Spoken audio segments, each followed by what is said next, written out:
Hermanos, es una bendición estar juntos, compartir la palabra. En este día vamos a ver el libro de Romanos, vamos a continuar hablando de lo que es la iglesia. El título es La iglesia es un cuerpo. Y en el libro de Romanos, en el capítulo 11, al final del capítulo hay lo que se llama una doxología, que es como una expresión de alabanza a Dios, proclamando la grandeza del Señor, ¿no? Dice del verso 33, oh profundidad de las riquezas, de la sabiduría y de la ciencia de Dios, cuán insondables son sus juicios e inescrutables sus caminos. Porque ¿quién entendió la mente del Señor, o quién fue su consejero? ¿O quién le dio a él primero para que le fuese recompensado? Porque de él y por él y para él son todas las cosas. A él sea la gloria por los siglos. Amén. Aquí está hablando de la profundidad de la sabiduría, de la ciencia de Dios, sus juicios, sus caminos. ¿Quién entendió la mente del Señor? ¿Quién fue su consejero? Porque para él, por él, son todas las cosas. A él sea la gloria. Entonces, y después en el capítulo 12 dice, así que, hermanos, o sea, en vista de todo esto y lo que viene antes en esta carta, así que, hermanos, yo les ruego por las misericordias de Dios que presenten sus cuerpos en sacrificio vivo, santo, agradable a Dios, que es vuestro culto racional. En esta parte, hermanos, el apóstol Pablo nos está dando una gran revelación. Nos está explicando varias cosas que son importantes para nosotros entender. Uno, que todo lo que Dios hace es para su gloria, no es para nosotros. Nosotros no somos el centro del universo, como alguna vez en la historia pasada se ha pensado, que todo giraba alrededor de la tierra. No solamente en el sentido físico no somos el centro del universo, sino que también en el sentido espiritual. Dios es el centro y todo es para Él. Y lo que Dios hace es todo para su gloria. De Él, por Él, para Él son todas las cosas.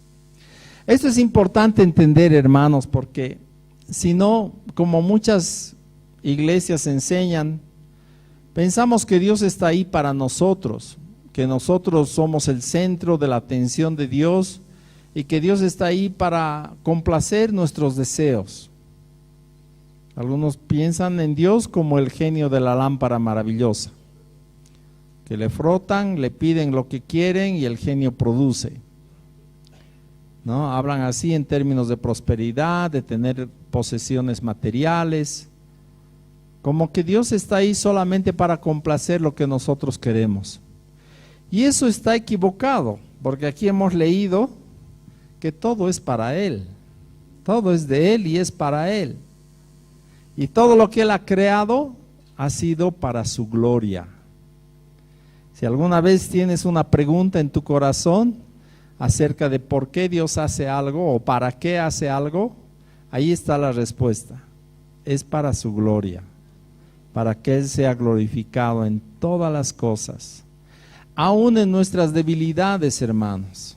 Pablo escribe y Dios le dice que en su debilidad se perfecciona su poder, ¿no? El poder de Dios se perfecciona en nuestra debilidad, en nuestras flaquezas.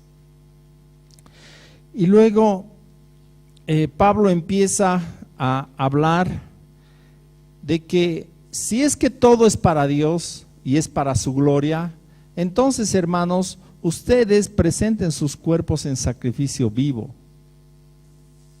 Si todo es para Él, ¿qué debemos hacer nosotros? ¿Cómo debemos vivir? Y él dice, presenten sus cuerpos en sacrificio vivo, santo, agradable a Dios. Este es vuestro culto racional. La palabra culto también se puede traducir como servicio, entrega. Entonces, lo racional de nuestra entrega a Dios es presentarnos como sacrificio vivo, santo, agradable a Dios. En una anterior enseñanza hablé sobre el altar de Dios, que es Cristo mismo, y que en ese altar los sacrificios presentados son agradables a Dios, porque Dios ya no se agrada de los sacrificios de animales.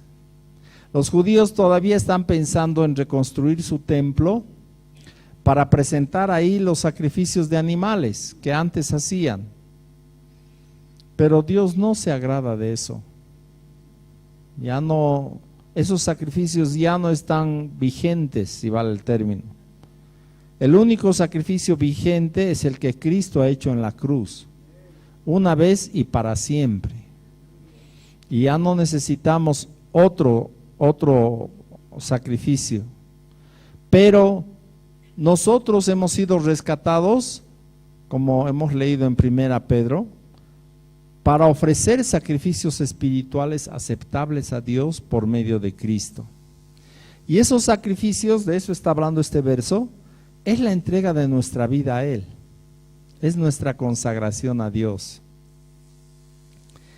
En el verso 2 dice: no se conformen a este siglo, sino transfórmense por medio de la renovación de vuestro entendimiento, para que comprueben cuál sea la buena voluntad de Dios, agradable y perfecta. En el contexto de lo que está hablando Pablo, necesitamos renovar nuestro entendimiento para entender qué cosa, que no vivimos ya para nosotros, que vivimos para Él. Y lo que el mundo enseña, de lo cual necesitamos renovarnos en nuestro entendimiento, es que cada uno viva para sí mismo. Esa es la enseñanza del mundo. Ellos te alientan a vivir para ti mismo. Lo más importante eres tú, después tú y finalmente tú, ¿no? Pero nosotros necesitamos renovar nuestro entendimiento para entender que todo es para Dios, no es para nosotros. Y esta forma de vivir para otro la ha empezado pues el Señor Jesucristo. Él ha empezado, Él nos ha dado ejemplo en esto. Cuando se ha despojado de toda su autoridad de Dios, no ha tomado en cuenta el ser igual a Dios como cosa que aferrarse, como nos dice Filipenses. Si quieren, ponen su dedo ahí, vamos a volver, pero quisiera que veamos Filipenses capítulo 2.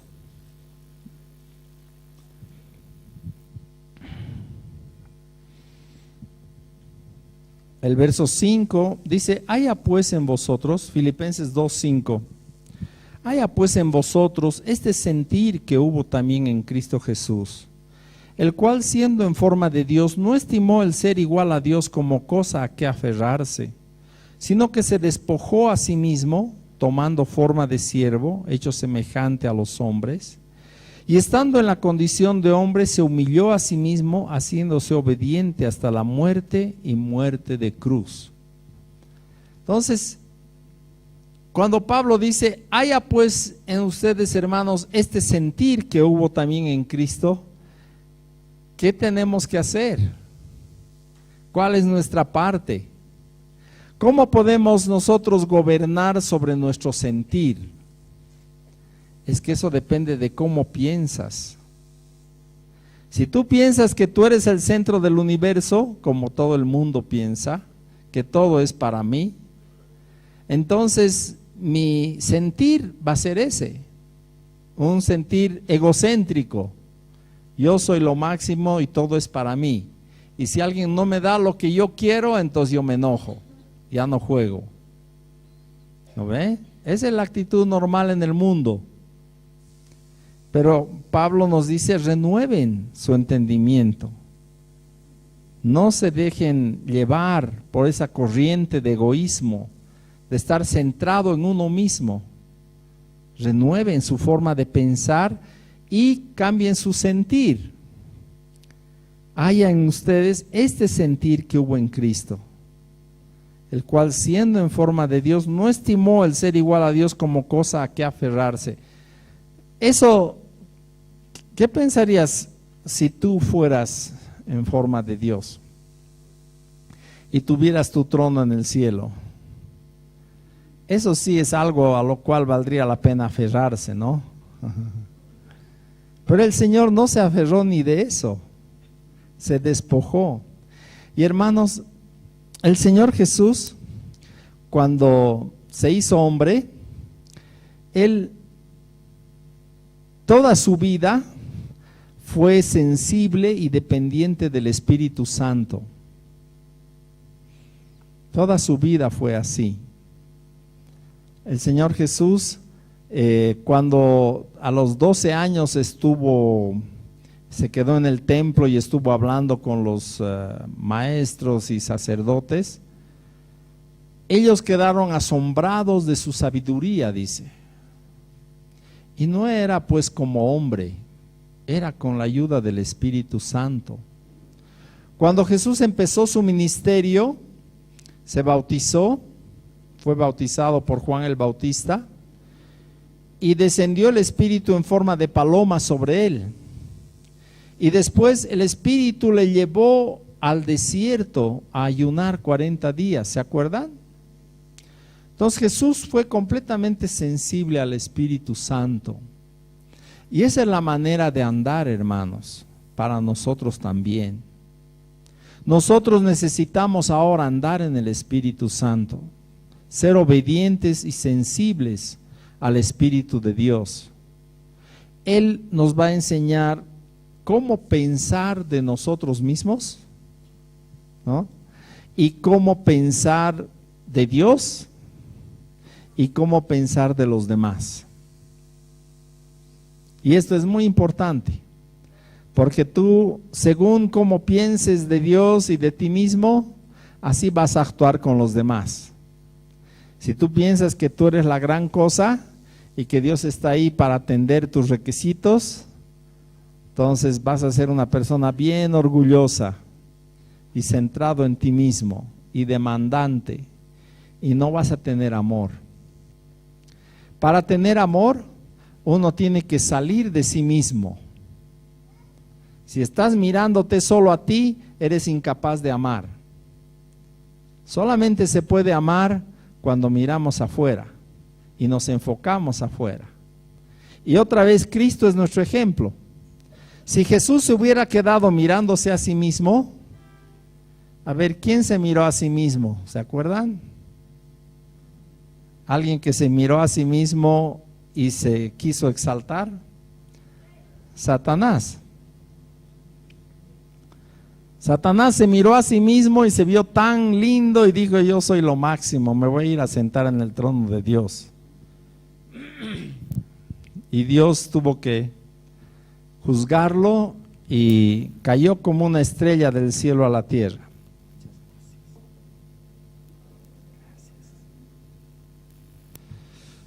Cayó como una estrella, juzgado porque se estaba mirando a sí mismo.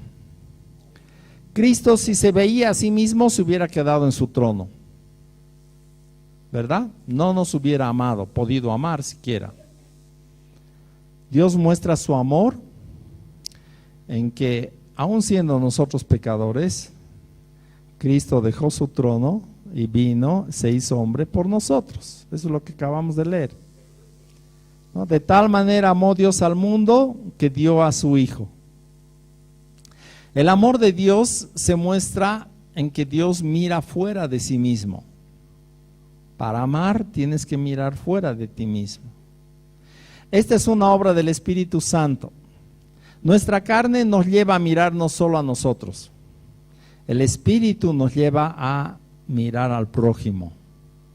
Y en la iglesia, hermanos, cuando este capítulo 12 de Romanos describe cómo funciona la iglesia, describe una comunidad de personas que no se están mirando a sí mismos, sino que están mirando a sus hermanos. Vamos a leer. Digo pues, por la gracia, al verso 3, Romanos 12:3.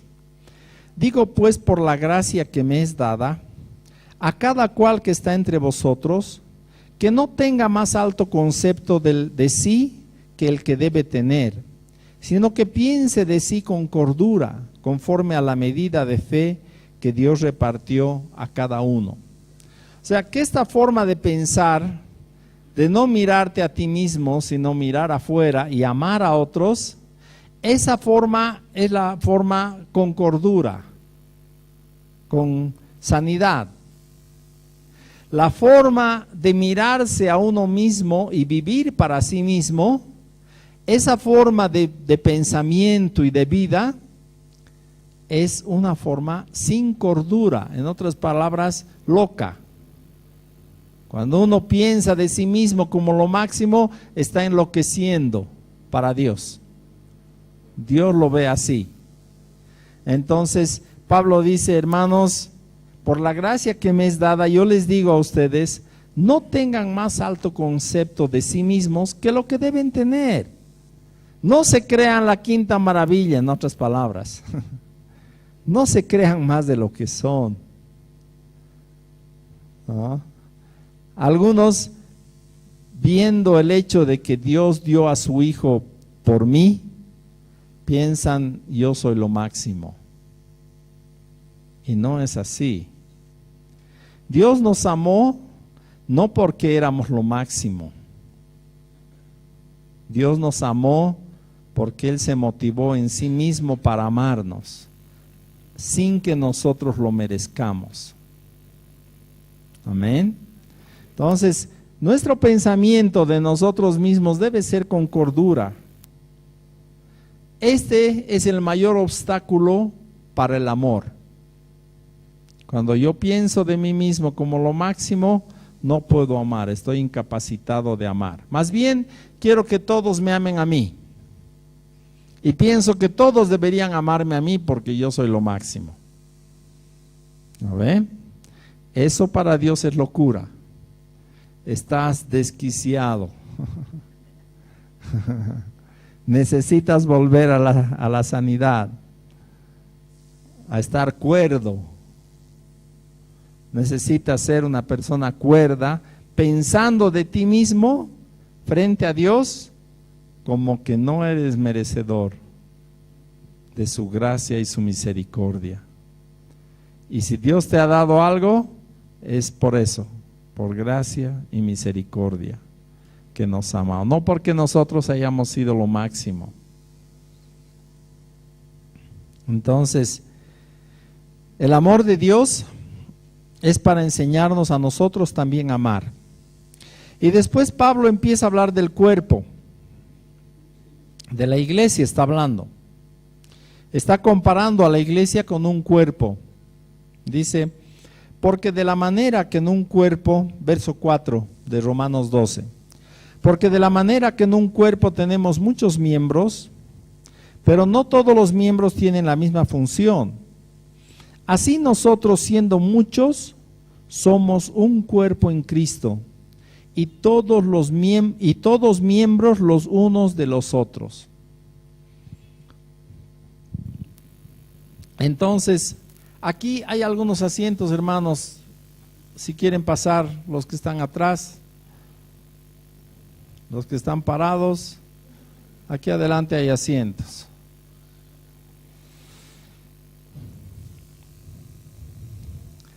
¿Qué significará ser miembros los unos de los otros?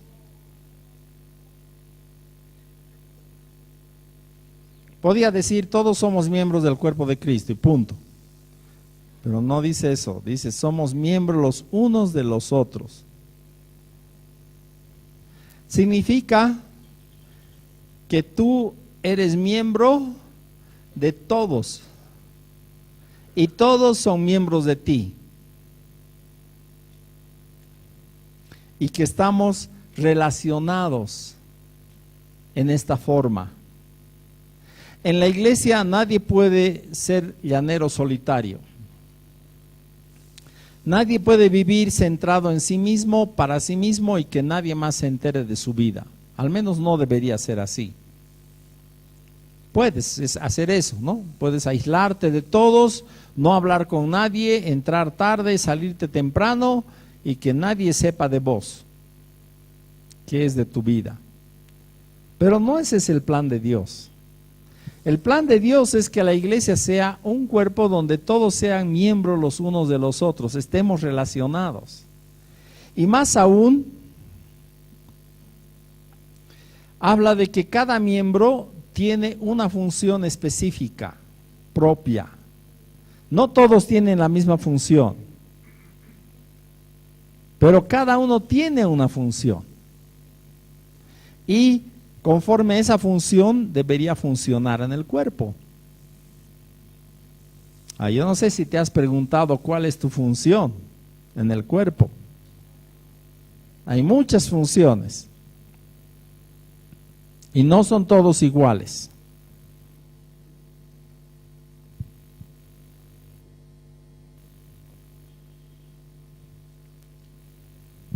Seguimos en el verso 6. De manera que, teniendo diferentes dones, según la gracia que nos es dada, si el de profecía, úsese conforme a la medida de fe, de servicio, en servir, el que enseña, en la enseñanza. Esta lista que da aquí Pablo no es exhaustiva, solamente está nombrando algunos de los dones que el Señor da, para que tengamos una idea cómo son los dones de Dios, ¿no?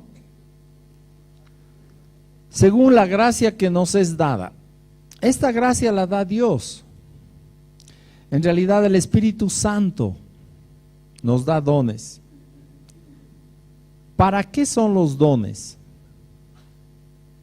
Nuestra naturaleza humana, cuando estamos influenciados por la corriente del mundo, cuando estamos pensando que todo es para nosotros, nos llevaría a pensar que los dones son pues para nosotros, para que nosotros seamos exaltados, engrandecidos. ¿Ah? Cuando veas una persona que hace milagros y se exalta a sí mismo, puedes saber que ese poder no es de Dios, es del diablo. Así se diferencia. Cuando la persona se exalta a sí mismo y dice yo soy el gran fulano y a mí tienen que adorarme, aunque no lo diga en esas palabras, entonces aunque tenga poder sobrenatural, ese poder no es de Dios. Porque el poder de Dios es siempre, ¿para qué? Para su gloria. No, todo es para Él. No es para nosotros, es para su gloria. Entonces, cuando hay algo que quiere exaltar el poder de una persona o otra cosa, no es de Dios. Aunque haya milagros, aunque una estatua hable, porque eso va a pasar. No sé si han leído Apocalipsis. Van a haber ídolos hablantes, parlantes, que van a dar órdenes además. Al que no les adora, que lo maten. Entonces, por más grandes milagros que puedas ver, si Dios no está siendo glorificado, ese es el poder del diablo, no es de Dios. Igual pasa en nuestras vidas. Si nosotros seguimos la corriente de este mundo, vamos a buscar todo para nosotros. Yo soy el centro del universo. Todo es para mí. Entonces, si buscas dones, ¿para qué vas a buscar los dones? Para tú ser glorificado, para que tú quedes bien, para que todos te admiren como el gran, no sé, profeta, lo que sea, sanador, cualquier don que tú tengas, si es para tu gloria, no es de Dios. Entonces, hermanos, en la iglesia, los dones son para expresar amor al prójimo. Si no tienes amor al prójimo, ¿para qué te va a dar dones Dios? No vas a querer ni usarlos, porque todos los dones, todos estos dones, son para bendecir a otros. Así muestra la palabra. Por eso el obstáculo a eso, a que Dios derrame dones, es ¿qué piensas de ti mismo? ¿Qué piensas de ti mismo? ¿Eres tú lo máximo o qué eres? ¿Y qué piensas que Dios piensa de ti? ¿Cómo te ve Dios? Para Dios, ¿eres tú el centro del universo? ¿Dios te ve así? Ahí podemos entender por qué Dios a veces no responde las oraciones como esperamos, ¿no? Santiago dice, piden mal, piden para sí mismos.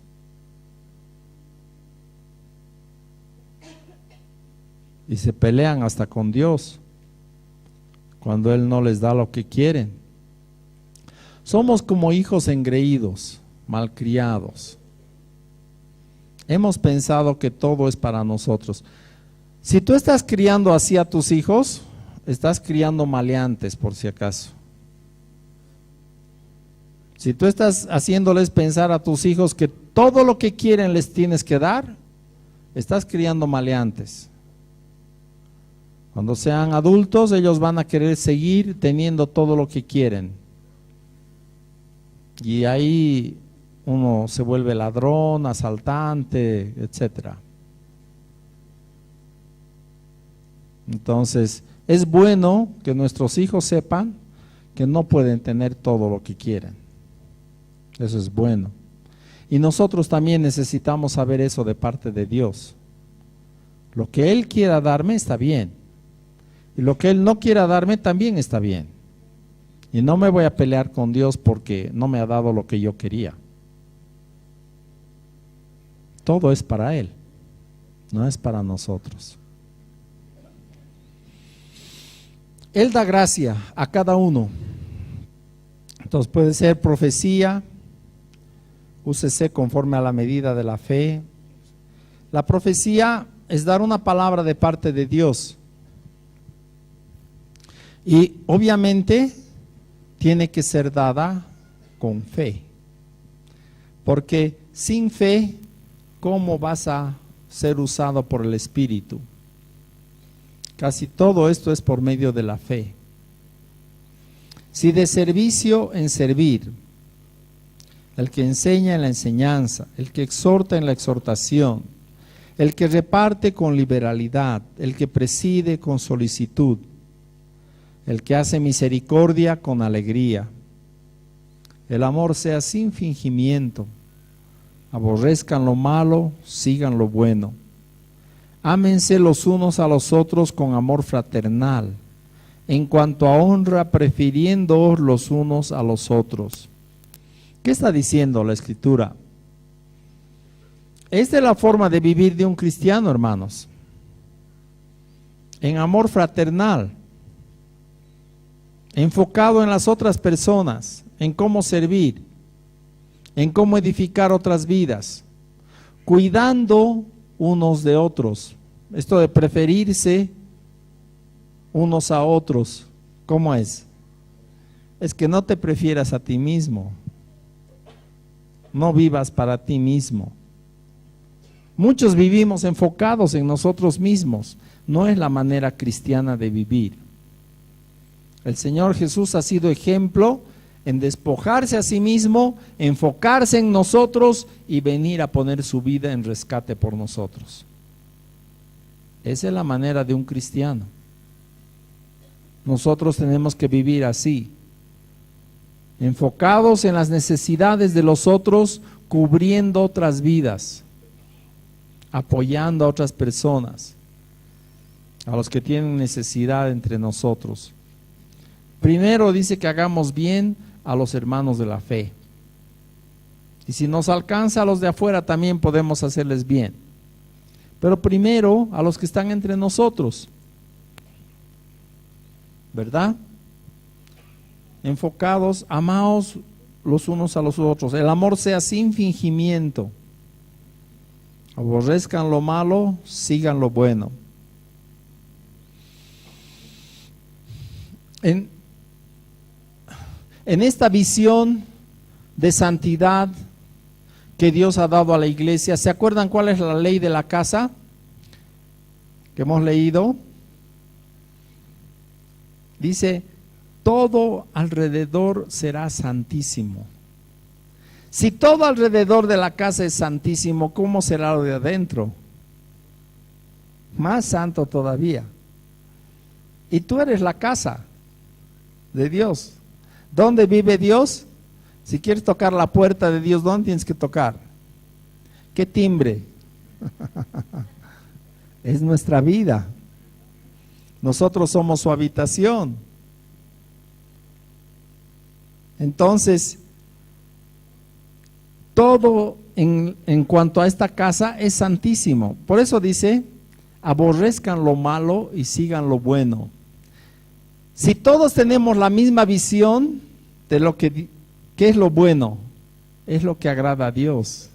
¿Qué es lo malo? Lo que desagrada a Dios, lo que es del mundo. Si todos tenemos la misma visión, podemos andar juntos. Podemos alentarnos unos a otros. Cuando un grupo de personas tiene un objetivo claro, entonces pueden alentar a los que están desmayando para ir en esa dirección. Nuestra visión, nuestro objetivo es agradar a Dios en nuestra vida acá y amarnos unos a otros con el amor de Dios. Y en esa visión tenemos que andar.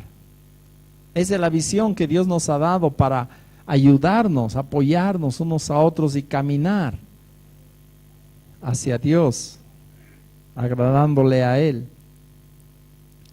En cuanto a honra, prefiriéndoos los unos a los otros. ¿Cuál honra estamos buscando? ¿La mía o la de otro? ¿Lo ve? Bien clara la palabra. No podemos buscar nuestra honra, hermanos. Eso no es cristiano. Cristiano es buscar la honra de otros. Y esto marca nuestra actitud. Esto marca hasta cómo saludas a tu hermano. Si tú estás pensando en ti mismo, vas a saludar frío. Si tú estás buscando la honra de otro, vas a animarle, vas a alentarle, vas a expresar cariño. Te vas a gozar de ver a tu hermano. Si estás centrado en ti mismo, no hay gozo en ver a otros. Tú eres el centro del universo. Pero si estás con un corazón que ama, no centrado en ti mismo, puedes mirar a otro y expresarle amor, aceptación, apoyo. Un saludo puede expresar todo eso, hermanos. Un saludo puede expresar aceptación, apoyo, gozo de ver a esa persona. Y la palabra nos enseña cómo tenemos que vivir unos con otros. Dice, ámense los unos a los otros con amor fraternal, prefiriéndose el uno al otro en cuanto a la honra. Que tú honres a otros, busques levantar a otros, no a ti mismo. En lo que requiere diligencia, no perezosos, fervientes en espíritu, sirviendo al Señor. Cuando servimos a algún hermano, estamos sirviendo al Señor. ¿Se acuerdan lo que dice Jesús en Mateo 25? En cuanto le dieron un vaso de agua al más pequeñito, a mí me lo han dado. ¿No ve? En cuanto fueron a visitar a alguien en la cárcel, a mí me visitaron. Cuando fueron al hospital a visitar a alguien, a mí me estaban visitando.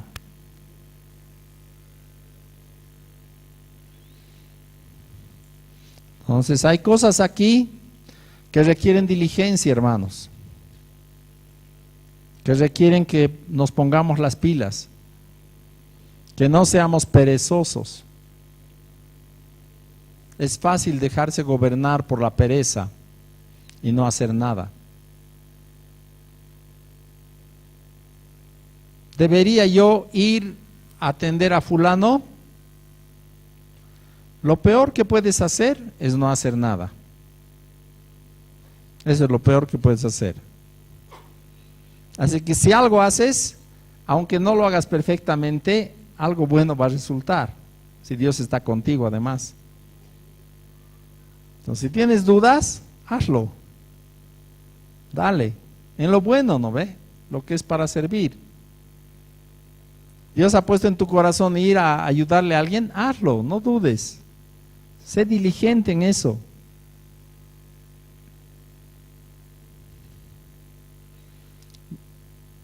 Sirviendo al Señor. No perezosos, fervientes en espíritu. ¿Qué es eso? Es uno que está sensible al Espíritu de Dios, que está siendo guiado por el Espíritu. Si pone el Señor algo en tu corazón, obedécele. Eso es ser ferviente. Obedece al Señor, oí su voz, disponte para obedecerle. Dios no nos va a hablar si nuestro corazón está cerrado a obedecer. Tenemos que estar dispuestos a obedecerle. Él nos va a hablar, nos va a guiar. Gozosos en la esperanza, sufridos en la tribulación, constantes en la oración. Qué descripción tan linda de cómo debería ser la iglesia. Gozosos en la esperanza, sufridos en la tribulación, constantes en la oración. Dios nos concede, hermanos, ser así. Andar en gozo, porque tenemos esperanza. Sabemos en quién hemos creído, sabemos dónde vamos, sabemos qué promesas Dios nos ha dado. Podemos apoyarnos en sus promesas. Me viene a la mente Juan 10,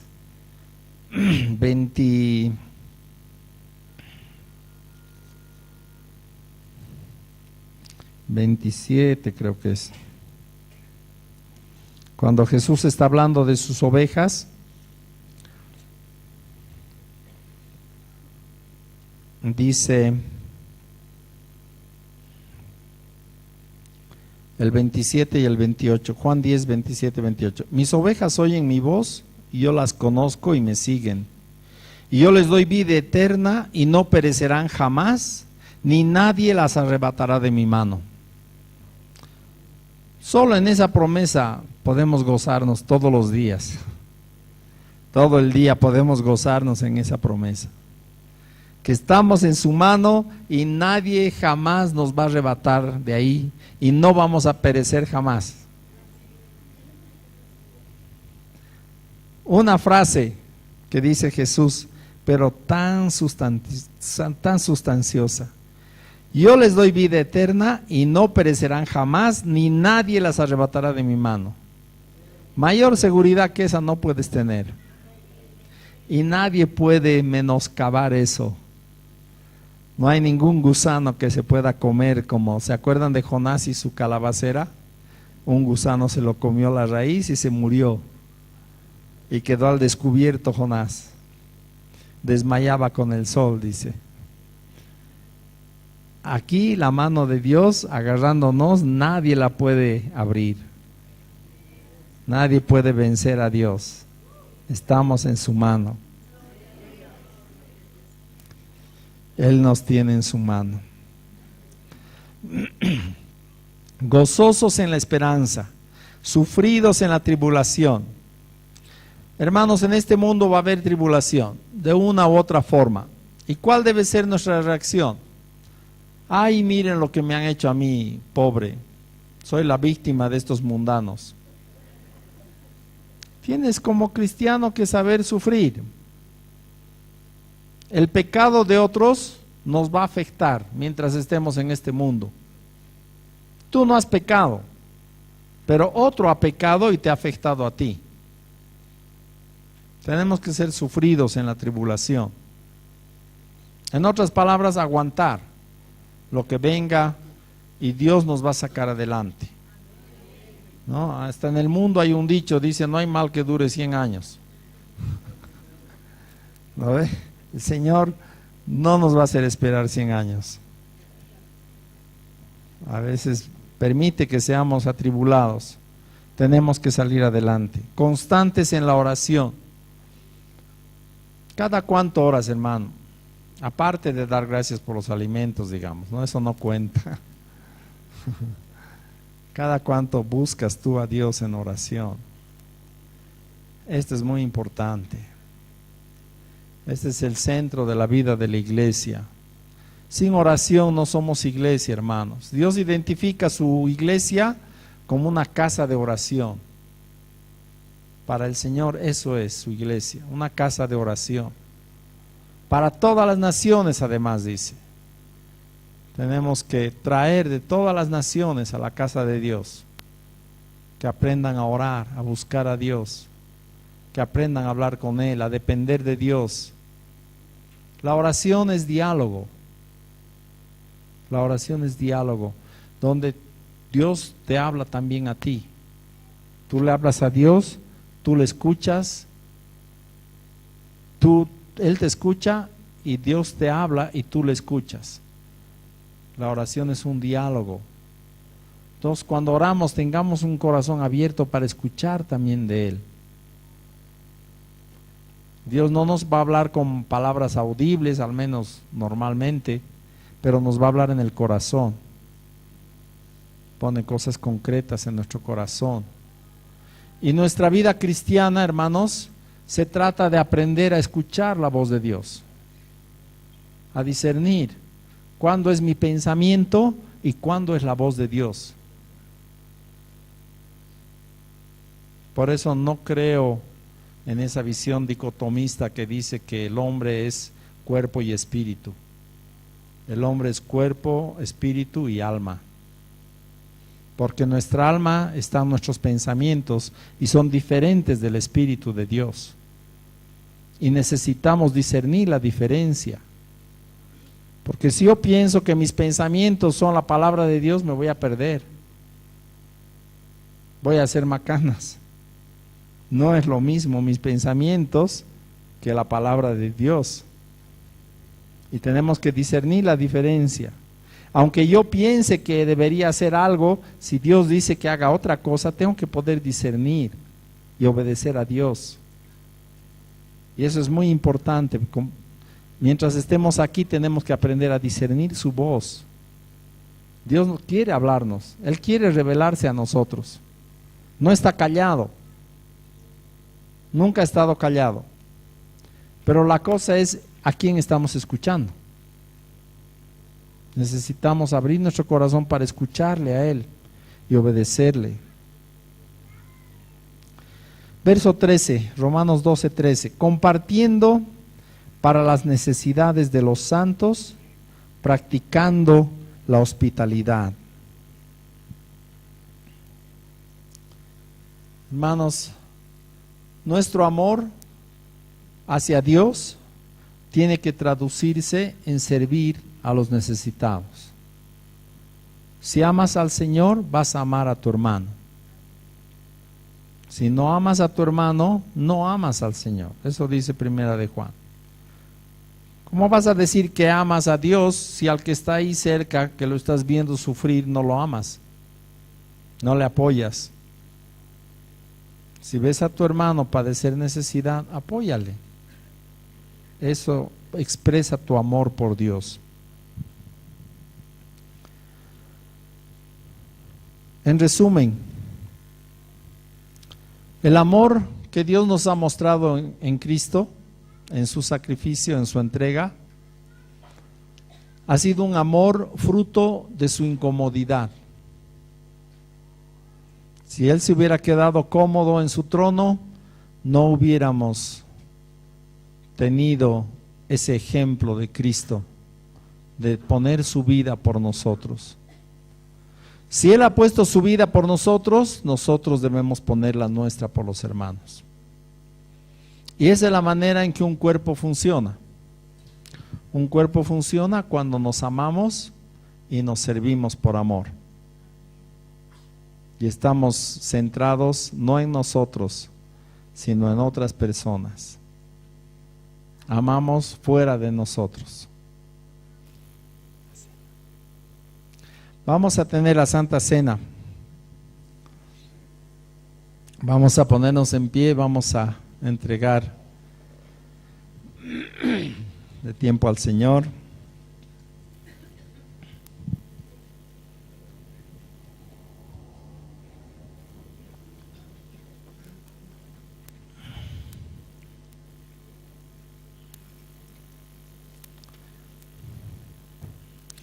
Parece que en la iglesia donde Pablo estaba, los hermanos se enorgullecían de haber recibido revelación, y ellos se comparaban con los judíos que no habían creído y eran arrogantes. Y en el verso 25 del capítulo 11 de Romanos les dice así: porque no quiero, hermanos, que ignoren este misterio, para que no sean arrogantes en cuanto a vosotros mismos, que ha acontecido a Israel endurecimiento en parte hasta que haya entrado la plenitud de los gentiles. Luego todo Israel será salvo, como está escrito, etc.